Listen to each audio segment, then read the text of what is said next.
Alright, let's look at destructive versus non-destructive changes to a loop. So let's get a new loop going.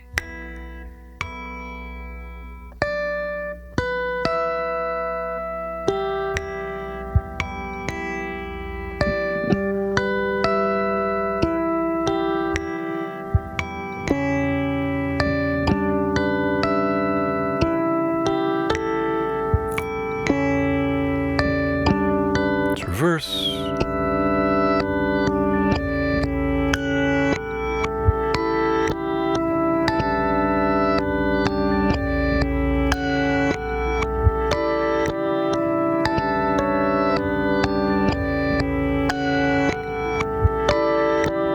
And let's be old-fashioned and increase the speed of both playheads at the same time.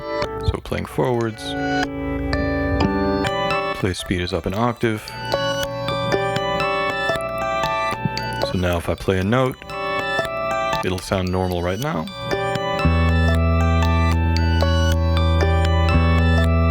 But if we bring the loop back down, now we've got that big honking low note. Alright.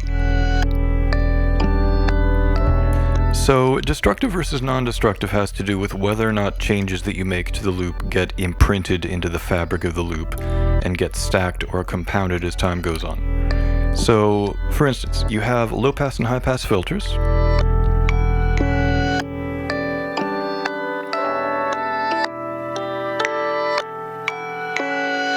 So we're getting rid of all the low frequencies. Now we're getting rid of the high frequencies. Bringing that back. Bringing that back. So even though we're changing the filters a lot, when we put the filters back where they were, the loop sounds just like it did.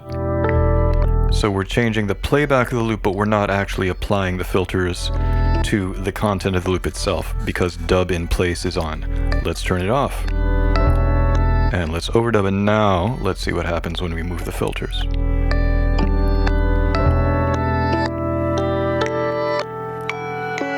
Turn overdub off.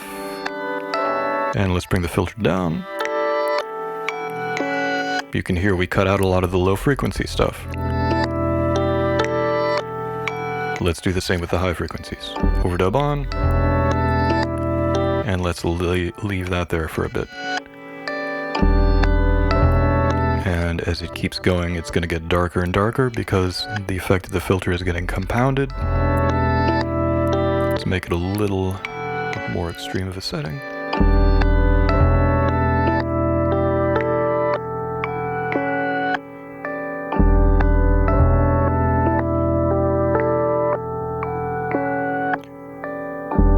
And then if we bring the high-pass filter, the low-pass filter back up, it's still really dark because we did that destructively. We imprinted that stuff.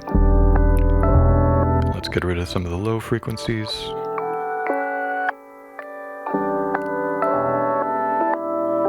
And then if we come out of overdub,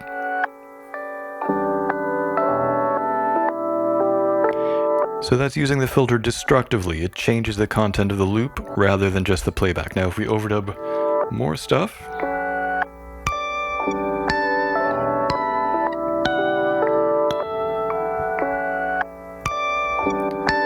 now you can hear those overdubs are at regular fidelity. If I turn dub in place back on, now if we change the filters, it changes the playback. But if we put them back to regular, you can hear we didn't impose those changes into the loop itself. We just changed the state of the playback, but not the loop. Now if we turn dub in place off, now we're doing it destructively. And now these tonal changes are being imposed into the loop. Let's turn overdub off. And now even if we move the filters back to where they were, you can hear we really eroded the high and low frequencies because we were using the filters destructively because dub in place was off. Now let's do the same thing with pitch. I'm going to turn link off.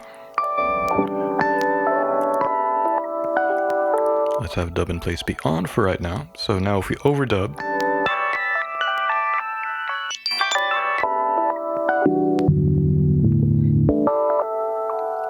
so it isn't really permanently changing the speed of the loop. Now if we slow it down and overdub stuff on that, then the overdub is going to come back a little weird.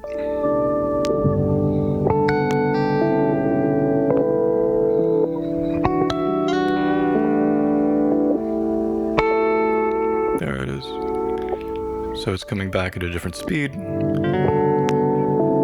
but the actual overall loop speed is not being destructively changed. So even if we have overdub open and we do all this stuff,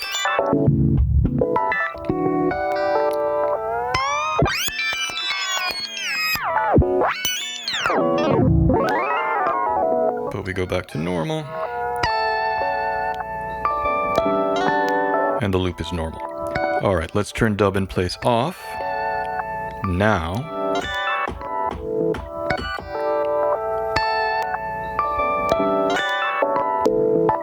there, so you can hear those changes actually were written into the loop. Let's do a very speed bend.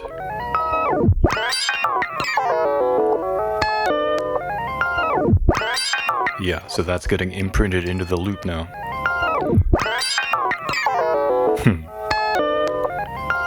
Let's bring feedback down, because that's going to get a little old very quickly. Let's reverse. And let's speed things up.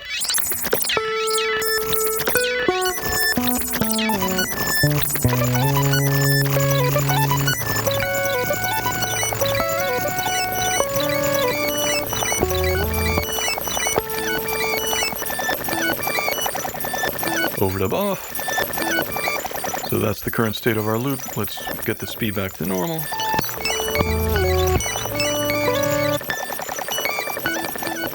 Play forwards again.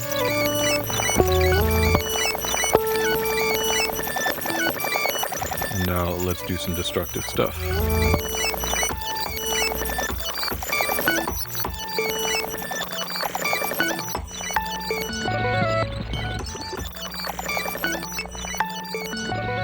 Feedback back up.